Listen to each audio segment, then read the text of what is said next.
नमस्कार साथियों, मैं रितेश आप लोगों को अपने यूट्यूब चैनल पीसीएस सॉल्यूशन 360 पर स्वागत करता हूं। तो देखिए, आज मैं आप लोग को जो 60 से लेकर 12वीं संयुक्त प्रारंभिक परीक्षा हुआ था उसका मैं एडिटोरियल के टेक्स्ट बुक से बीपीएससी प्रीवियस ईयर के बुक से मैं करवाने जा रहा हूं। तो आइए क्वेश्चन को शुरू करते हैं। सबसे पहले इतिहास के खंड से शुरू करते हैं, प्राचीन भारत से।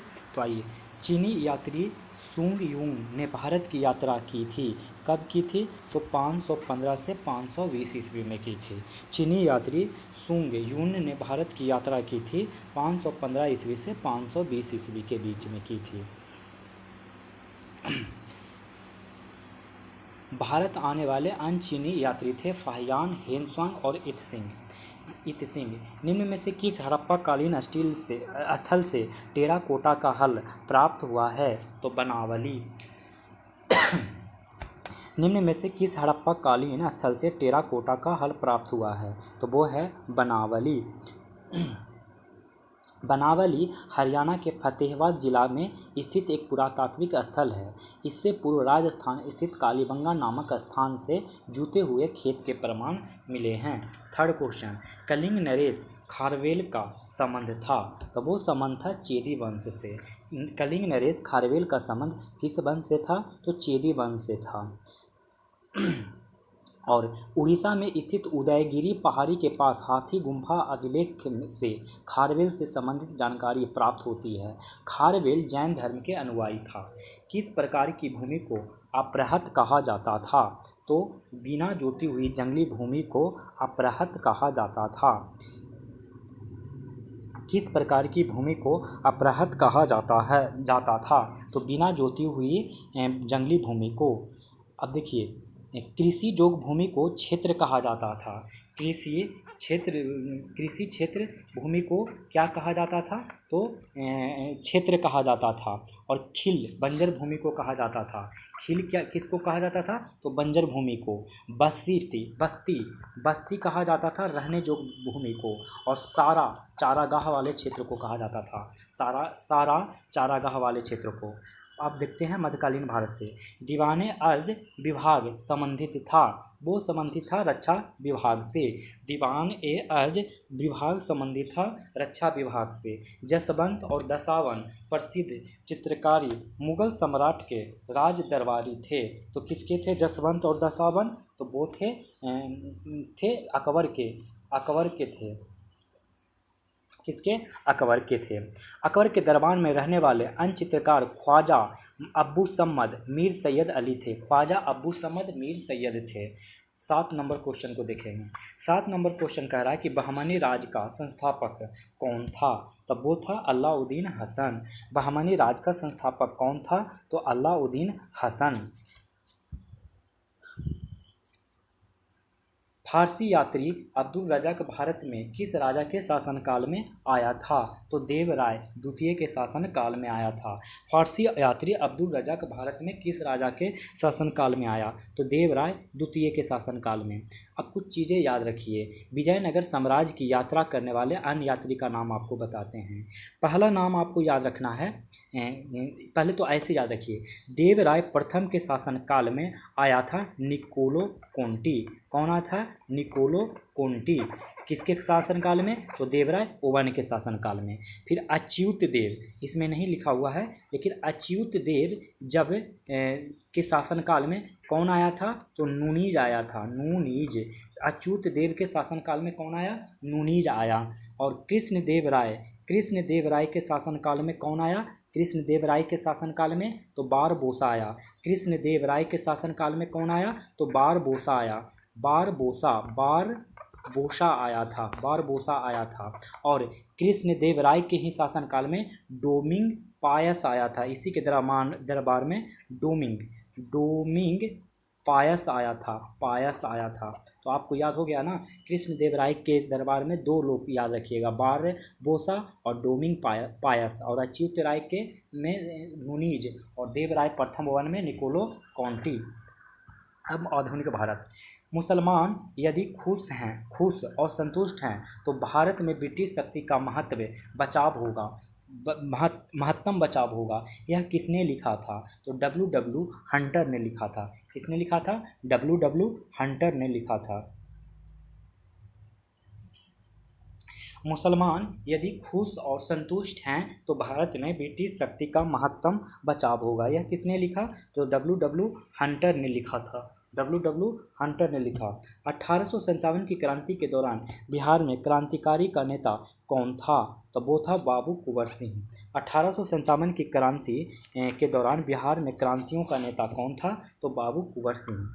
1936 में लखनऊ में अखिल भारतीय किसान सभा का प्रथम अध्यक्ष किसे चुना गया? तो स्वामी सहजानंद सरस्वती को। प्रथम अध्यक्ष किसे चुना गया? तो स्वामी सहजानंद सरस्वती को। 11 अप्रैल 1936 में इसका गठन हुआ था। और एन.जी. रंगा सचिव बने थे। एन.जी. रंगा ये क्या बने थे? तो सचिव बन गए थे, प्रथम सचिव ये हैं। मुझे विश्वास है कि कांग्रेस अपने विनाश की तरफ जा रही है और मेरी यह बड़ी इच्छा है कि भारत में रहते हुए इसकी शांति प्रिय निधन के लिए इसका सहायक बनूं। यह किसने लिखा था? लॉर्ड कर्जन ने लिखा था। मुझे विश्वास है कि कांग्रेस अपने विनाश की तरफ जा रही है और मेरी यह बड़ी इच्छा है कि भारत में रहते हुए इसकी शांति प्रिय निधन के लिए इसकी सहायक बनूं। यह किसने लिखा? तो लॉर्ड कर्जन ने लिखा। 13 नंबर, लंदन में 13 मार्च 1940 को सर माइकल ओ डायर को किसने गोली मारी? तो वो उधम सिंह ने मारी गोली। लंदन में 13 मार्च 1940 को सर माइकल ओ डायर ने किसे गोली मारी? तो उधम सिंह ने।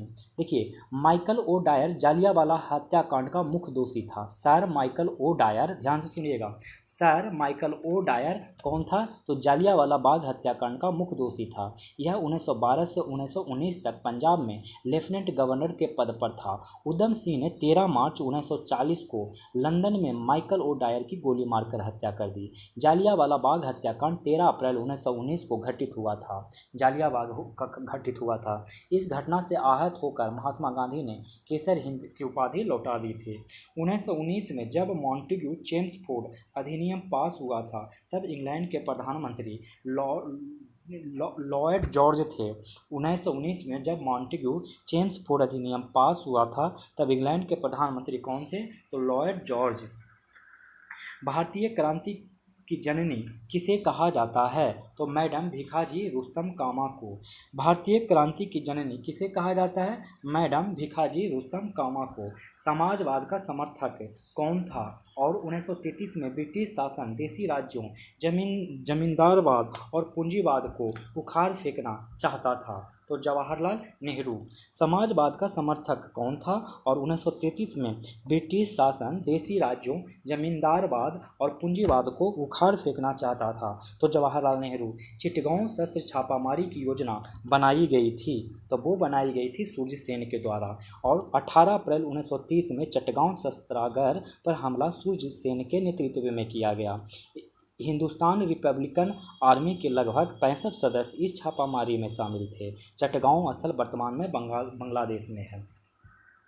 क्रांतिकारी गतिविधियों के साथ कौन सी पत्रिका जुड़ी हुई नहीं थी? तो यंग इंडिया जुड़ी हुई नहीं थी। बाकी संध्या, गदर और युगांतर ये जुड़ा हुआ था। Next question, British house of Commons में चुने जाने वाले दादा भाई नौरोजी प्रथम भारतीय थे जिन्होंने इस दल की टिकट पर चुनाव लड़ा था। तो उदारवादी दल। ब्रिटिश हाउस ऑफ कॉमन्स में चुने जाने वाले दादा भाई नौरोजी प्रथम भारतीय थे जिन्होंने इस दल का टिकट पर चुनाव लड़ा। उदारवादी दल। स्वराज दल की स्थापना की असफलता के बाद हुई। किसकी असफलता के बाद? तो असहयोग आंदोलन के असफलता के बाद। स्वराज दल की स्थापना की असफलता के बाद हुई। तो असहयोग आंदोलन। 21 क्वेश्चन नंबर देखिए, 1929 में खुदाई खिदमतगार को किसने संगठित किया? तो वो किया अब्दुल गफ्फार खां। 1929 में खुदाई खिदमतगार को किसने संगठित किया? तो अब्दुल गफ्फार खां। कैबिनेट मिशन भारत में आया? तो वो आया ऑप्शन ई 24 मार्च 1946। 24 मार्च 1946 जो कि ऑप्शन में है ही नहीं को कैबिनेट मिशन भारत पहुंचा था। इस मिशन में 3 सदस्य थे जिसमें टैथिक लॉरेंस अध्यक्ष थे और सर स्टेफोर्ड क्रिप्स और एबी अलेक्जेंडर इसके सदस्य थे। कैबिनेट मिशन के भारत आगमन का मुख्य उद्देश्य था भारत को स्वतंत्रता प्रदान करने के साथ साथ सत्ता को ब्रिटिश सरकार से भारतीय नेतृत्व को हस्तांतरित करना। भारतीय राष्ट्रीय कांग्रेस के पूर्ववर्ती संस्था थी, कौन थी? तो वो थी इंडियन एसोसिएशन, जिसकी स्थापना आनंद मोहन बोस और सुरेंद्र नाथ बनर्जी ने 1876 में किया था। यह इस संगठन एक राष्ट्रवादी संगठन का जिसका विलय बाद में भारतीय राष्ट्रीय कांग्रेस में किया गया था। इंडियन एसोसिएशन जो कि 1876 में बनाया गया था, किनके द्वारा? तो वो बनाया गया था आनंद मोहन बोस और सुरेंद्र नाथ बनर्जी के द्वारा। द्वैध शासन का जनक किसे माना जाता है? तो सर लियोनल कार्टियस को द्वैध शासन का जनक किसे माना जाता है? तो सर लियोनल कार्टियस को। अखिल भारतीय किसान सभा का गठन किया गया था, तब वो किया गया था 1936 में। अखिल भारतीय किसान सभा का गठन किया गया था 1936 में।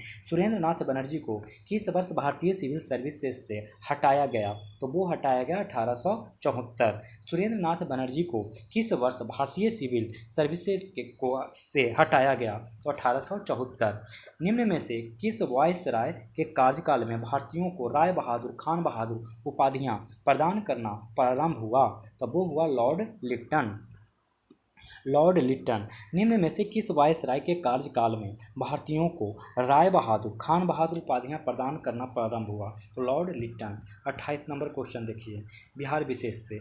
बिहार में 2005 से 6 से 2014-15 के मध्य किस क्षेत्र में सर्वाधिक वृद्धि दर्ज की है? तो वो है रजिस्टर विनिर्माण। प्रति व्यक्ति आय के मानदंड के अनुसार बिहार का कौन सा जिला सबसे गरीब है? एक्चुअली उस टाइम का ये शिवहर है इसका आंसर, उस टाइम का ये करंट अफेयर्स है। जीविका बिहार सरकार की एक पहल है, इसका संबंध है रोजगार सृजन से। बिहार में SPUR परियोजना का संबंध है, तो वो नगर निगम वित्त से है। SPUR का फुल फॉर्म होता है support program for urban reform. Bihar में राष्ट्रीय राजमार्गों की कुल लंबाई, छोड़ दीजिए, बिहार में इसको भी छोड़ना है। बिरसा को सोते हुए पकड़ा गया, तो 34 का आंसर हो जाएगा। 3 फरवरी 1900 को पकड़ा गया। बिरसा को सोते हुए 3 फरवरी 1900 को चक्रधरपुर के पास के जंगलों में सोते हुए पकड़ा गया। 1895 से 1900 तक हुए मुंडा विद्रोह के नेतृत्व बिरसा मुंडा ने ही किया था। इनको इस विद्रोह में योगदान के कारण इन्हें धरती आबा की उपाधि भी दी गई थी। किसने यूरोपियन नील बगान मालिकों द्वारा किसानों के शोषण की तरफ गांधी जी का ध्यान आकर्षित किया? तब वो है राजकुमार शुक्ल ने। किसने यूरोपियन नील बगान मालिकों द्वारा किसानों के शोषण की तरफ गांधी जी का ध्यान आकर्षित किया? तो राजकुमार शुक्ल ने। असहयोग आंदोलन के दौरान किसने पटना कॉलेज छोड़ा जबकि उसकी परीक्षा के केवल 20 दिन ही बचे थे? तो जयप्रकाश नारायण ने। किसने? जयप्रकाश नारायण ने। अखिल भारतीय फॉरवर्ड ब्लॉक की स्थापना के लिए सुभाष चंद्र बोस से कौन जुड़े और INA आंदोलन के साथ भी जुड़े रहे? तो वो हो जाएगा शीलभद्र याजी। अखिल भारतीय फॉरवर्ड ब्लॉक की स्थापना के लिए सुभाष चंद्र बोस से कौन जुड़े और INA आंदोलन के साथ भी जुड़े रहे? तो शीलभद्र याजी। नेक्स्ट क्वेश्चन देखिए 38। बिहार के किस वकील ने असहयोग आंदोलन के समय अपनी लाभप्रद वकालत छोड़ दी थी? तो राजेंद्र प्रसाद। बिहार के किस वकील ने असहयोग आंदोलन के समय अपनी लाभप्रद वकालत छोड़ दी थी? तो राजेंद्र प्रसाद। उदंतपुर शिक्षा केंद्र निम्न में से किस राज्य में अवस्थित था? तो वो था बिहार में। उदंतपुर शिक्षा केंद्र निम्न में से किस राज्य में अवस्थित था? तो बिहार में। यहाँ बौद्ध धर्म की शिक्षा दिया जाता था और इसका निर्माण पाल शासक गोपाल के द्वारा किया गया था। यह नालंदा जिले में स्थित था। बिहार का प्रथम मुस्लिम विजेता कौन था? तो वो था बख्तियार खिलजी। बिहार का प्रथम मुस्लिम विजेता कौन था? बख्तियार खिलजी। कर्नाट वंश का संस्थापक कौन था? तो नान्यदेव। कर्नाट वंश का संस्थापक कौन था? नान्यदेव। नालंदा बिहार को विध्वंस किया था किसने? तो बख्तियार खिलजी ने। नालंदा बिहार का विध्वंस किया था बख्तियार खिलजी ने। और ये कब किया था? 1199 में खिलजी ने नष्ट किया था। कर्नाट वंश का अंतिम शासक कौन था? तो हरि सिंह। कर्नाट वंश का अंतिम शासक हरि सिंह था। राजनीति रत्नाकर के लेखक कौन हैं? तो चंदेश्वर। राजनीति रत्नाकर के लेखक चंदेश्वर हैं। 45 का क्वेश्चन देखिए। उदवंत प्रकाश का लेखक है। उदवंत प्रकाश का लेखक है मौली कवि। उदवंत प्रकाश के लेखक मौली कवि हैं। इसके अतिरिक्त इन्होंने बाघ सिंह और उदवंत विनोद की रचना की थी। निम्नलिखित नहर प्रणालियों में किससे बिहार के क्षेत्र में सिंचाई होती है? तो त्रिवेणी नहर। निम्नलिखित नहर प्रणालियों में किससे बिहार के क्षेत्र में सिंचाई होती है? तो त्रिवेणी नहर। निम्नलिखित भू आकृतियों में से किसके द्वारा बिहार राज्य का उत्तर पश्चिमी भाग घिरा है? तो वो है सोमेश्वर पहाड़ी श्रेणी। निम्नलिखित भू आकृतियों में से किसके द्वारा बिहार राज्य का उत्तर पश्चिम भाग घिरा है? तो सोमेश्वर पहाड़ी श्रेणी। तेल नदी निम्नलिखित नदियों में से किसकी सहायक नदी है? तो वो इसका आंसर क्या हो जाएगा? Option E. क्यों? क्योंकि देखिए तेल नदी महानदी की सहायक नदी है। यह नदी उड़ीसा तथा छत्तीसगढ़ में प्रवाहित होती है। यह नदी सुवर्णपुर के नज़दीक महानदी में जाकर मिल जाती है। 49 नंबर देखिए क्वेश्चन क्या कह रहा है। 49 कह रहा है कि निम्नलिखित जिलों में 2001 से 2011 के दौरान कहाँ सर्वाधिक जनसंख्या की वृद्धि हुई है? तो मधेपुरा। कहाँ हुई है? तो मधेपुरा। बिहार के निम्नलिखित में से कौन रेशम यानी सिल्क वस्त्र उत्पादक केंद्र हैं? तो वो हैं भागलपुर। कहाँ? भागलपुर। बिहार में निम्नलिखित में से कौन रेशम वस्त्र उत्पादक केंद्र है? भागलपुर। निम्नलिखित स्थानों में भारत बैगन एवं इंजीनियरिंग कंपनी लिमिटेड कहाँ स्थित है? तो मोकामा में। निम्नलिखित स्थानों में भारत बैगन एवं इंजीनियरिंग कंपनी लिमिटेड कहाँ स्थित है? तो मोकामा में, जिसका स्थापना 1978 में हुआ था। Next question. निम्नलिखित राष्ट्रीय राजमार्गों में कौन छपरा और एवं गोपालगंज को जोड़ता है? तो राष्ट्रीय राजमार्ग क्रम संख्या 85।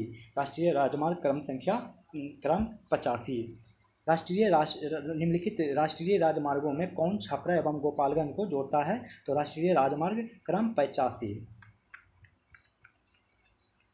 निम्न में संथाल विद्रोह कब हुआ था? तो वो हुआ था 1855 से 56 में। निम्नलिखित में संथाल विद्रोह कब हुआ था? 1855 से 56 में। पॉलिटी से देखिए क्वेश्चन। भारत सरकार का कौन सा अधिकारी संसद का सदस्य न होते हुए भी भारतीय संसद की कार्यवाही में भाग लेने का अधिकार रखता है? Attorney general. भारत सरकार का कौन सा अधिकारी संसद का सदस्य न होते हुए भी भारतीय संसद की कार्यवाही में भाग लेने का अधिकार रखता है? तो अटॉर्नी जनरल। 55 नंबर। भारतीय संविधान के भाग 4 में दिए गए नीति निर्देशक सिद्धांतों को निम्न में से सूचीबद्ध कीजिए। तो इसके सही जवाब हो जाएंगे बी 1 और 2। समान नागरिक संहिता और समान कार्य के लिए समान वेतन। भारतीय संविधान के भाग 4 में दिए गए नीति निर्देशक सिद्धांत में निम्न में से कौन सा सूचीबद्ध है? तो समान कार्य के लिए समान वेतन और समान नागरिक संहिता। लेखा अनुदान बना है बजट पारित लंबित होने के कारण निधि आवंटन हेतु। लेखा अनुदान बना है बजट पारित लंबित होने के कारण निधि आवंटन हेतु। भारत संविधान दिवस मनाया जाता है।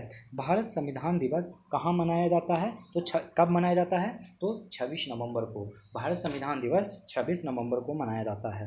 एक एमपी की सीट को रिक्त घोषित किया जा सकता है यदि वह सदन में लगातार कितने की अवधि के लिए अनुपस्थित रहता है? इसका जवाब हो जाएगा ई ऑप्शन। क्यों? क्योंकि देखिए यदि कोई सदस्य सदन की अनुमति के बिना 60 दिन, यहाँ पे 2 महीना मत बोलिएगा, 60 दिन की अवधि से अधिक अनुपस्थित रहता है तो सदन द्वारा उसका पद रिक्त घोषित कर दिया जाता है। यहाँ ध्यान देने वाली बात है कि सदन का सदस्य लगातार 60 दिनों तक अनुपस्थित होगा तभी उसका पद रिक्त माना जा सकता है। अब देखते हैं 59 नंबर। कह रहा है कि उच्चतम न्यायालय की व्यवस्था के अनुसार निजी भवनों के ऊपर राष्ट्रीय झंडा को फहराना खाली स्थान के तहत एक नागरिक का मौलिक अधिकार है, तो वो है बी। संविधान का अनुच्छेद 19 का एक सब क्लॉज ए, उच्चतम न्यायालय की व्यवस्था अनुसार निजी भवनों के ऊपर राष्ट्रीय झंडे को फहराना डैश के तहत एक नागरिक का मौलिक अधिकार है। संविधान का अनुच्छेद 19 का एक ए, उन मौलिक अधिकारों का चयन करें जो भारतीय नागरिकों को प्राप्त है परंतु गैर नागरिकों को नहीं, तो इसके ऑप्शन क्या हो जाएंगे? ई। संविधान के अनुच्छेद 19 के तहत अभिव्यक्ति की स्वतंत्रता तथा अनुच्छेद 29 के तहत अल्पसंख्यकों की भाषा तथा संस्कृति की सुरक्षा की व्यवस्था की गई है। ये दोनों अधिकार केवल भारतीय नागरिकों को प्राप्त है, गैर भारतीय नागरिकों को ये दोनों अधिकार प्राप्त नहीं हैं।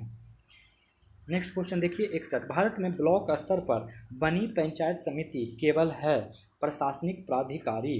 भारत में ब्लॉक स्तर पर बनी पंचायत समिति केवल प्रशासनिक अधिकारी है। भारतीय संविधान की प्रस्तावना में समाजवादी शब्द किस संशोधन के तहत जोड़ा गया है? तो 42वां संशोधन। भारतीय संविधान की प्रस्तावना में समाजवादी शब्द किस संशोधन के तहत जोड़ा गया? तो 42वां संशोधन। मिलान करें तो संघीय सूची और ये सब सूची में मिलान करना। तो देखिए आपको याद रखना है कि संघीय सूची के अंतर्गत 97 विषय होते हैं, 97 विषय संघीय सूची के अंतर्गत होता है, और राज्य सूची के संबंध में 66 विषय है, और समवर्ती सूची में 47 विषय, राज्य सूची में 66 विषय होता है।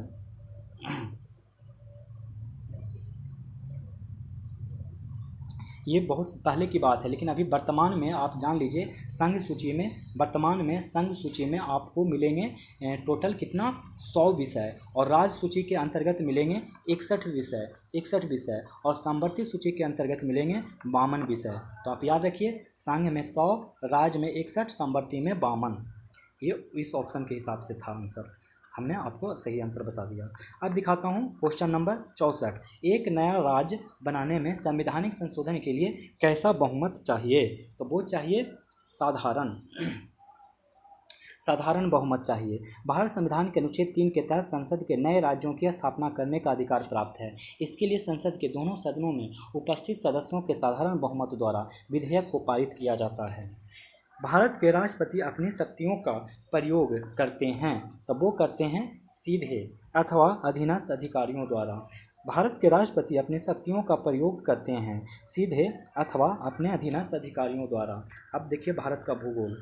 2011 की जनगणना के अनुसार 2001 से 11 के दशक में जनसंख्या वृद्धि दर की प्रतिशत क्या थी? 17.64% थी। 2011 की जनगणना के अनुसार 2001 से 2011 के दशक में जनसंख्या वृद्धि दर की प्रतिशत क्या थी? 17.64। 2011 की जनगणना के अनुसार कौन सा राज्य में लिंगानुपात सबसे कम है? तो हरियाणा। 2011 की जनगणना के अनुसार कौन से राज्य में लिंगानुपात सबसे कम है? हरियाणा। नेक्स्ट क्वेश्चन, भारत में किस राज्य में सबसे अधिक सूती वस्त्र मिले हैं? तो वो हैं महाराष्ट्र में। भारत के किस राज्य में सबसे अधिक सूती वस्त्र मिले हैं? तो महाराष्ट्र में। 2011 की जनगणना के अनुसार बिहार राज्य जनसंख्या के अनुसार देश में कौन से स्थान पर है? तो वो है तीसरा। 2011 की जनगणना के अनुसार बिहार राज्य जनसंख्या के अनुसार देश में कौन से स्थान पे है? तो तीसरा। अब देखिए मिलान करने कह रहा है, किसमें मिलान करने कह रहा है? तो स्थान है एक तरफ और एक तरफ उद्योग है। तो देखिए बेंगलुरु जो है वायुयान के लिए फेमस है, वायुयान उद्योग बेंगलुरु में है, और कोरबा में एल्युमिनियम उद्योग है, कोरबा में एल्युमिनियम उद्योग है, जमशेदपुर में लोहा इस्पात है, और मलाज खंड में तांबा उद्योग है। बेंगलुरु में वायुयान उद्योग है, कोरबा में एल्युमिनियम उद्योग है, जमशेदपुर में लोहा इस्पात है, और मलाज खंड में तांबा उद्योग है। देखते हैं अब नेक्स्ट क्वेश्चन, स्वर्णिम चतुर्भुज क्या है? तो ये एक्चुअली करंट अफेयर से रिलेटेड है, लेकिन फिर भी जान लीजिए, राष्ट्रीय राजमार्ग परियोजना से संबंधित है। भारत के निम्नलिखित भागों में द्रविड़ियन प्रजाति मुख्यतः कहाँ संकेंद्रित है? तो वो है दक्षिण भारत। भारत के निम्नलिखित भागों में द्रविड़ियन प्रजाति मुख्यतः संकेंद्रित हैं दक्षिण भारत। निम्नलिखित किस पहाड़ी पर पूर्वी घाट पश्चिमी घाट से मिलता है? तो वो है नीलगिरी पहाड़ी। नीलगिरी पूर्वी घाट एवं पश्चिम घाट का मिलन स्थल है। यह एक पर्वतीय गांठ है जिसका विस्तार 3 राज्यों में है, तमिलनाडु, केरल और कर्नाटक। इसकी सबसे ऊंची डोडा बेटा है साइलेंट वैली, जो अपना जैव विविधता एवं सदाबहार वन के लिए प्रसिद्ध है, नीलगिरी पर ही है।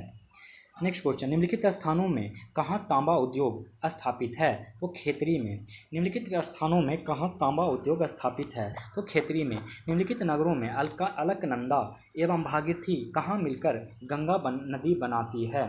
तो वो है देवप्रयाग में। कहाँ? देवप्रयाग में।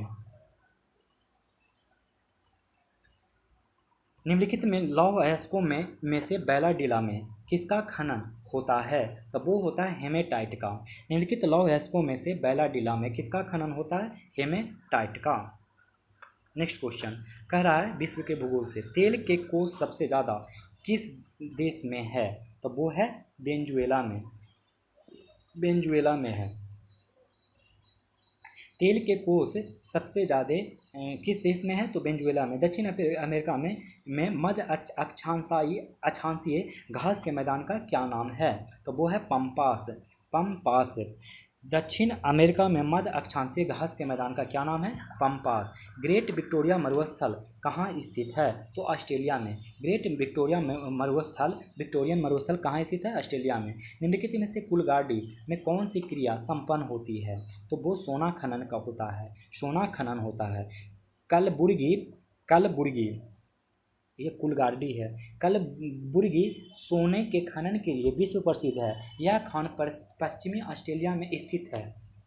ऑस्ट्रेलिया में सर्वाधिक सोने का उत्पादन इसी खान से होता है। ऑस्ट्रेलिया में स्थित अन्य महत्वपूर्ण सोने की खान कलबुर्गी है। निम्नलिखित सागरों में किसमें औसत लवणता सर्वाधिक होता है? तो वो है मृत सागर। निम्नलिखित सागरों में किसका औसत लवणता सर्वाधिक है? तो मृत सागर। अर्थव्यवस्था से देखिए, निम्न उपायों में से कौन सा भारतीय भुगतान संतुलन स्थिति को सुधारने में सक्षम नहीं है? तो निर्यातों पर अधिक कर लगाना। निम्न उपायों में से कौन सा भारतीय भुगतान संतुलन स्थिति को सुधारने में सक्षम नहीं है? तो निर्यातों पर अधिक कर लगाना। भारत में सेवा कर किसकी सिफारिशों से लागू हुआ है? तो राजा जे चेलैया समिति। भारत में सेवा कर किसकी सिफारिशों से लागू हुआ है? तो राजा चेलैया समिति। किस अर्थशास्त्री ने भारत में सबसे पहले वैज्ञानिक दृष्टि से राष्ट्रीय आय की गणना की थी? तो बी के आर वी राव ने। किस अर्थशास्त्री ने भारत में सबसे पहले वैज्ञानिक दृष्टि से राष्ट्रीय आय की गणना की? तो बी के आर वी राव। भारत में पहली पंचवर्षीय योजना का आधार था, तब वो था हेराल्ड डोमर मॉडल। निम्न में से कौन सा कर केंद्र सरकार द्वारा लगाया जाता है पर राज्यों द्वारा एकत्र एवं आवंटित किया जाता है? तो वो है स्टाम्प शुल्क। क्या है? स्टाम्प शुल्क। निम्न में से कौन सा कर केंद्र सरकार द्वारा लगाया जाता है पर राज्यों द्वारा एकत्र एवं आवंटित किया जाता है? स्टाम्प शुल्क। बैंक दर का आशय क्या है? तो केंद्रीय बैंक द्वारा ली जाने वाली आधिकारिक ब्याज दर बैंक दर का आशय है। केंद्रीय बैंक द्वारा ली जाने वाली आधिकारिक ब्याज दर। निम्न में से कौन से बॉन्ड द्वारा भारतीय संस्थान विदेशी बाजारों से विदेशी के बजाय रुपये में पैसा जुटा सकते हैं? तो वो है मसाला बॉन्ड। निम्न में से कौन से बॉन्ड द्वारा भारतीय संस्थान विदेशी बाजारों से विदेशी के बजाय रुपये में पैसा जुटा सकते हैं? मसाला बॉन्ड। व्यापार करने की सुविधा सूचकांक कौन बनाता एवं प्रकाशित करता है? तो विश्व बैंक समूह। व्यापार करने की सुविधा सूचकांक कौन बनाता एवं प्रकाशित करता है? तो विश्व बैंक समूह। अब देखते हैं साइंस में 90 नंबर क्वेश्चन। टेफ्लॉन निम्नलिखित में से किस एकलक का बहुलक है? तो वो है टेट्राफ्लोरोएथिलीन का। यह एक ठोस फ्लोरोकार्बन है। यह मानव निर्मित बहुलक है जिसका प्रयोग बर्तनों पर न चिपकने वाली सतह के रूप में प्रयुक्त होता है।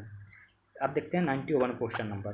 कह रहा है बैकेलाइट निम्नलिखित के संघनन से बनता है, तब वो बनता है फिनाइल तथा फॉर्मल्डिहाइड से।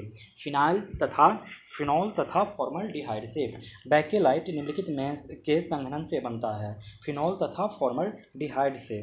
वनस्पति तेल से वनस्पति घी बनाने में प्रयुक्त होने वाली गैस कौन सी है? तो हाइड्रोजन। देखिए, वनस्पति तेल को क्या किया जाता है, इस वनस्पति तेल को में हाइड्रोजन जोड़ दिया जाता है और निकेल की उपस्थिति में वनस्पति घी तैयार कर लिया जाता है। घरेलू ईंधन के रूप में प्रयुक्त एलपीजी में मुख्यतः क्या होता है? तो इसमें ऑप्शन ई होगा। देखिए, एलपीजी में प्रोपेन और ब्यूटेन दोनों होता है। एलपीजी में प्रोपेन और ब्यूटेन दोनों होता है। प्राकृतिक गैस की अगर बात करें तो उसमें मीथेन और इथेन होता है। प्राकृतिक गैस यानी नेचुरल गैस में बात करें तो मीथेन और इथेन होगा। एलपीजी में प्रोपेन और ब्यूटेन होगा। अगर बायोगैस की बात करेंगे तो मीथेन होगा, हाइड्रोजन होगा, कार्बन डाइऑक्साइड होगा, हाइड्रोजन सल्फाइड होगा। फिर से सुनिए, बायोगैस में क्या क्या होगा? तो बायोगैस में होगा जी मीथेन होगा, हाइड्रोजन होगा, कार्बन डाइऑक्साइड होगा और हाइड्रोजन सल्फाइड होगा। और संपीड़ित प्राकृतिक गैस में मीथेन और इथेन होगा संपीड़ित प्राकृतिक गैस में। और कोल गैस के बारे में जानिए क्या क्या होता है? तो हाइड्रोजन होता है, मीथेन होता है और कार्बन डाइऑक्साइड होता है। हाइड्रोजन, मीथेन, कार्बन डाइऑक्साइड नहीं बल्कि कार्बन मोनोऑक्साइड होता है। और जल गैस यानी वाटर गैस में देखिए क्या होता है? कोल गैस में हाइड्रोजन, मीथेन, कार्बन मोनोऑक्साइड। जल गैस में होता है हाइड्रोजन और कार्बन मोनोऑक्साइड। मीथेन इसमें नहीं होता है। जल गैस में मीथेन नहीं होता है। कोल गैस में हाइड्रोजन, मीथेन और कार्बन मोनोऑक्साइड होता है। एक है प्रोड्यूसर गैस में क्या क्या होता है? तो नाइट्रोजन होता है और कार्बन मोनोऑक्साइड होता है। Nitrogen, carbon monoxide producer gas में होता है। देखते हैं अब साबुन ग्रीज को हटाता है। कैसे हटाता है? तो पाइसीकरण द्वारा साबुन ग्रीज को हटाता है पाइसीकरण द्वारा। आयोडीकृत लवण में रहता है पोटेशियम आयोडाइड रहता है। आयोडीकृत लवण में रहता है potassium iodide. God particle Higgs boson है। गॉड पार्टिकल क्या है? Higgs boson. अब देखते हैं नेक्स्ट क्वेश्चन जीव विज्ञान से। निम्न में से नकदी फसल कौन सी नहीं है? तो ज्वार नकदी फसल नहीं है, बाकी जूट, गन्ना, मूंगफली नकदी फसल है। निम्न में से नकदी फसल कौन नहीं है? तो जूट, मूंगफली, गन्ना नहीं है।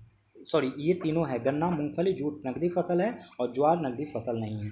काली क्रांति संबंधित है। तो काली क्रांति संबंधित है दोस्तों। काली क्रांति किससे संबंधित है बताइए? कच्चा तेल उत्पादन से संबंधित है। कच्चा तेल उत्पादन से। अभी मैं कुछ क्रांति का नाम लेता हूँ, आप धीरे धीरे सुनिएगा। सदाबहार क्रांति समग्र कृषि विकास से संबंधित है। सदाबहार क्रांति किससे संबंधित है? तो समग्र कृषि विकास से। सुनहरी क्रांति किससे संबंधित है? तो बागवानी उत्पादन से। सुनहरी क्रांति किससे संबंधित है? तो बागवानी उत्पादन से। सुनहरी क्रांति किससे संबंधित है? बागवानी उत्पादन से। सदाबहार क्रांति किससे संबंधित है? तो समग्र कृषि विकास से। रजत क्रांति किससे संबंधित है? तो अंडा उत्पादन से। रजत क्रांति किससे संबंधित है? अंडा उत्पादन से। गोल क्रांति आलू क्रांति से। गोल क्रांति किससे संबंधित है? आलू उत्पादन से। अंडा उत्पादन से रजत क्रांति। भूरी क्रांति किससे संबंधित है? उर्वरक उत्पादन से। भूरी क्रांति उर्वरक उत्पादन से संबंधित है। भूरी क्रांति किससे? उर्वरक उत्पादन से। श्वेत क्रांति दुग्ध उत्पादन से। श्वेत क्रांति किससे संबंधित है? दुग्ध उत्पादन से। हरित क्रांति खाद्यान्न उत्पादन से। हरित क्रांति खाद्यान्न उत्पादन से। और रजत रेशा क्रांति कपास उत्पादन से। रजत रेशा क्रांति कपास उत्पादन से। गुलाबी क्रांति झींगा उत्पादन से। गुलाबी क्रांति किस चीज़ के लिए? तो झींगा उत्पादन के लिए। लाल क्रांति मांस एवं टमाटर उत्पादन के लिए। मांस और टमाटर उत्पादन के लिए लाल क्रांति। पीली क्रांति तिलहन उत्पादन के लिए। पीली क्रांति तिलहन उत्पादन के लिए। नीली क्रांति मत्स्य उत्पादन के लिए। काली क्रांति पेट्रोलियम उत्पादन के लिए। काली क्रांति पेट्रोलियम उत्पादन के लिए, और स्वर्ण और सुनहरा रेशा क्रांति जूट उत्पादन के लिए, स्वर्ण और सुनहरा रेशा क्रांति जूट उत्पादन के लिए। तो 98 की बात इतना याद रखिएगा। देखते हैं 99, जीव कोशिकाओं में आनुवांशिक लक्षणों के नियंत्रण में निम्नलिखित में से कौन सा उत्तरदायी है। तो ये कौन सा उत्तरदायी है दोस्तों, तो डीएनए उत्तरदायी है। जीव कोशिकाओं में आनुवांशिक लक्षणों के नियंत्रण में निम्नलिखित में से कौन सा उत्तरदायी है, तो डीएनए निम्नलिखित में से किस युग में सही सुमेल नहीं है। तो वो कौन सा सही सुमेल नहीं है, तो ऑप्शन ई। क्यों, तो देखिए संतरा विटामिन सी का प्रमुख स्रोत होता है। संतरा किसका, तो विटामिन सी का प्रमुख स्रोत है, किंतु इसमें विटामिन B1 और विटामिन ए भी आदि भी मिलते हैं। विटामिन B1 भी मिलता है और ए भी मिलता है। कॉड यकृत तेल एवं सूर्य का प्रकाश विटामिन डी के लिए प्रयुक्त होता है। कॉड यकृत तेल और सूर्य का प्रकाश विटामिन डी के लिए, और विटामिन ई के लिए गेहूँ अंकुर तेल विटामिन ई का प्रमुख स्रोत है। जबकि अल्फा विटामिन के लिए प्रसिद्ध है। अल्फा में ए बी डी ई भी आता है के साथ साथ, तो इसीलिए ऑप्शन ई। निम्नलिखित में से किस विटामिन को एग्रो कैल्सीफेरोल कहते हैं, तो विटामिन D2 को कैल्सीफेरोल कहेंगे। निम्नलिखित में से कौन सा युग में सही सुमेलित नहीं है, तो 102 का आंसर बी होगा। टोकोफेरोल के कारण बेरी नहीं होता है, बल्कि टोकोफेरोल के कारण नपुंसकता, बांझपन और गंजापन होता है। टोकोफेरोल के कारण कौन सी बीमारी होती है, नपुंसकता, बांझपन और गंजापन। ये जो बेरी रोग है ये B1 की कमी से होता है। इसमें देख लीजिए अग्रोकैल्सीफेरोल से रिकेटस होता है, अग्रोकैल्सीफेरोल से रिकेटस, साइनोकोबालामाइन से रक्ताल्पता, साइनोकोबालेमोन से रक्ताल्पता, और रेटिनॉल से जीरोफ्थैलेमिया होता है। इंसुलिन क्या है दोस्तों, तो प्रोटीन है। इंसुलिन क्या है, तो प्रोटीन है। निम्नलिखित में से कौन प्रतिजैविक औषधि है, तो इसका आंसर ई हो जाएगा। बैक्टीरियल इन्फेक्शन के उपचार में क्लोरामेनिफिकॉल नामक एंटीबायोटिक का उपयोग होता है। अतः क्लोरामेनिफिकॉल एक प्रतिजैविक है। ये क्या है, प्रतिजैविक है। जबकि सल्फा गुआनिडीन भी एक प्रकार का प्रतिजैविक है जो जीवाणुरोधी एजेंट के रूप में कार्य करता है। एस्पिरिन ये वाला दर्द, बुखार और सूजन को कम करने हेतु उपयोग एंटीपायरेटिक है। ये प्रतिजैविक नहीं है, ये एंटीपायरेटिक है। जबकि क्विनेन एक दवा है, काटने वाला एजेंट है। क्विनेन क्या है, एक दवा है और काटने वाला एजेंट है। चलिए नेक्स्ट बढ़िए। 105 इसमें कह रहा है कि एक तरफ पदार्थ दिया गया है और एक तरफ उपयोग दिया गया है और मिलान करने कह रहा है। तो चलिए मिलान करते हैं पदार्थ का। इसका होगा एस्पार्टम कृत्रिम मधुरक है। एस्पार्टम क्या है दोस्तों, कृत्रिम मधुरक है। फ्रेऑन क्या है, प्रशीतक है। और नियोप्रीन क्या है, संश्लेषित रबर है। और बेनाड्रिल क्या है, प्रतिहिस्टेमिन है। फिर से देख लीजिए, एस्पार्टम क्या है, तो कृत्रिम मधुरक है। और फ्रेऑन क्या है, फ्रेऑन प्रशीतक है। नियोप्रीन क्या है, संश्लेषित रबर है। और बेनाड्रिल प्रतिहिस्टेमिन है। नेक्स्ट, निम्नलिखित में से कौन सा हार्मोन स्तन ग्रंथियों से दुग्ध का स्राव होने में भूमिका निभाता है, तो ऑक्सीटोसिन। निम्नलिखित में से कौन सा हार्मोन स्तन ग्रंथियों से दूध का स्राव होने में भूमिका निभाता है, ऑक्सीटोसिन। निम्नलिखित में से कौन सा विटामिन प्रतिस्कंदक विषों के प्रतिविष प्रतिकारक के रूप में प्रयोग किया जाता है, तो विटामिन के। निम्नलिखित में से कौन सा विटामिन प्रतिस्कंदक विषों के प्रतिविष प्रतिकारक के रूप में प्रयोग किया जाता है, विटामिन के। अब देखिए इसमें ये देख लीजिए, ये एक तरफ त्वचा कैंसर इस तरह से दिए गए हैं और दूसरे में ये है। चलिए तो मिलान करते हैं। त्वचा कैंसर जो होगा वो होगा पैरावैंगनिक प्रकाश के कारण। ध्वनि प्रदूषण से डेसीबल में नापा जाता है, ध्वनि प्रदूषण को डेसीबल से नापा जाता है। वैश्विक तापमान क्लोरोफ्लोरोकार्बन इसका जिम्मेदार है। और ओजोन छिद्र कार्बन डाइऑक्साइड सॉरी एक मिनट। वैश्विक तापन जिम्मेदार है कार्बन डाइऑक्साइड, और ओजोन छिद्र जिम्मेदार है क्लोरोफ्लोरोकार्बन के कारण। क्लोरोफ्लोरोकार्बन से ओजोन छिद्र होने का चांस है, और वैश्विक तापमान कार्बन डाइऑक्साइड की वजह से है, और डेसिबल ध्वनि प्रदूषण से संबंधित है, और पराबैंगनी किरणें त्वचा कैंसर से संबंधित है। मानव शरीर में विटामिन ए भंडारित होता है यकृत में। मानव शरीर में विटामिन ए में भंडारित होता है यकृत। रक्त कैंसर ल्यूकेमिया की रोकथाम में प्रयोग किया जाने वाला रेडियो समस्थानिक है, तो वो है ऑप्शन ई। इसका ऑप्शन क्या हो जाएगा? ई। रक्त कैंसर ल्यूकेमिया की रोकथाम में प्रयोग किया जाने वाला रेडियो समस्थानिक है, ऑप्शन ई। फास्फोरस P32 और कोबाल्ट 60 का उपयोग ल्यूकेमिया को इलाज से इससे ल्यूकेमिया का इलाज किया जाता है। P32 सोडियम फास्फेट का रेडियोधर्मी रूप है। चलिए, आयोडीन 131 से क्या किया जाता है? थायराइड ग्रंथि से संबंधित रोगों की पहचान। और कोबाल्ट 60 से क्या किया जाता है? कैंसर ग्रसित अंग को पहचान किया जाता है। और सोडियम 24 से शरीर में इंजेक्ट करके ट्रेसर के रूप में इस्तेमाल किया जाता है। निम्नलिखित में से किसकी मात्रा अम्ल वर्षा में सबसे अधिक होती है? तो वो होता है H2SO4। निम्नलिखित में से किसकी मात्रा अम्ल वर्षा में सबसे अधिक होती है? H2SO4। 112। जलवायु परिवर्तन पर संयुक्त राष्ट्र संघ का कन्वेंशन ढांचा किससे संबंधित है? तो वो संबंधित है ग्रीन हाउस गैसों के उत्सर्जन में कमी। ग्रीन हाउस गैसों के उत्सर्जन में कमी। जलवायु परिवर्तन में संयुक्त राष्ट्र संघ का कन्वेंशन ढांचा किससे संबंधित है? तो ग्रीन हाउस गैसों में के उत्सर्जन में कमी। कणीय तत्व क्या है? कणीय तत्व क्या है? तो वायु प्रदूषक है। वायु प्रदूषक है। कणीय तत्व क्या है? वायु प्रदूषक है। भारत में एकमात्र राज्य जो केसर का उत्पादन करता है वो कौन है? तो जम्मू कश्मीर। जम्मू कश्मीर भारत में एकमात्र राज्य जो केसर का उत्पादन करता है वो है जम्मू कश्मीर।